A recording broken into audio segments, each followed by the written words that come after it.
இப்போ அரசு உத்தியோகம்ல நிரந்தர வருமானம் கிடைக்க வாய்ப்புள்ள ராசிகள் அப்படிங்கிறதுல ஃபர்ஸ்ட் வர்றது மிதுன லக்னம் அண்ட் மிதுன ராசி அன்புள்ளங்கள் வராங்க. 7ஆம் இடத்துல இந்த சூரியன் இருக்கார்.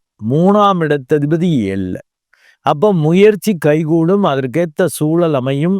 7ஆம் இடம்ங்கிறது களத்திரத்தையும் குறிக்கும். கணவன்னா மனைவி, மனைவின்னா கணவன், அது மாதிரி.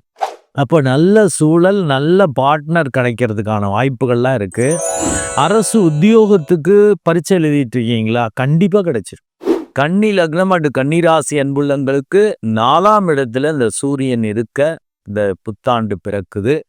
இப்போ பாவிகள் கேந்திரத்தில் இருந்தா சிறப்பு. உங்க வித்தை திறமை வழியாக, உங்களுடைய கல்வி வழியாக பெரிய அளவுக்கு மதிக்கத்தக்க தொழில், அரசு உத்தியோகம் கிடைக்கிறதுக்கான வாய்ப்புகள் கன்னி லக்னத்துக்கு உண்டு.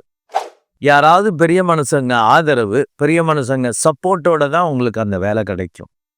இல்லாட்டி ஏதாவது பணம் கொடுத்து, லஞ்சம் கொடுத்து தான் வேலை வாங்குற மாதிரி வாய்ப்புகள் இருக்கு. மீன லக்னம் அண்டு மீன ராசி அன்புள்ளங்களுக்கு அப்படி ஒரு அதிர்ஷ்டம் கிடைக்க போகுது. இதுவரையிலும் அவங்க ரொம்ப ஆசைப்பட்டது, மனசுல ஏங்கி கொண்டிருந்த நல்ல விஷயங்கள், வேலைகள் கிடைக்க போது. குறிப்பாக நிரந்தர வருமானம், அரசு உத்தியோகம் கிடைக்கிறதுக்கான வாய்ப்பு உண்டு. 5ல் போய் ஒரு சுபர் இருக்கிறது, அதுவும் உச்சமாக இருக்கிறது. அதனால தான் ரேங்க் எல்லாம் நல்லபடியாக கொடுத்துருப்பேன். இருந்தாலும் இதில் போய் ஏன் சார் செகண்ட் ரேங்க் கொடுக்குறீங்க, கன்ஃபியூஸ் பண்ணுறீங்க சார்பாங்க. நல்லா மெடிடேட் பண்ணிட்டீங்கன்னாக்கா அது புரியும்.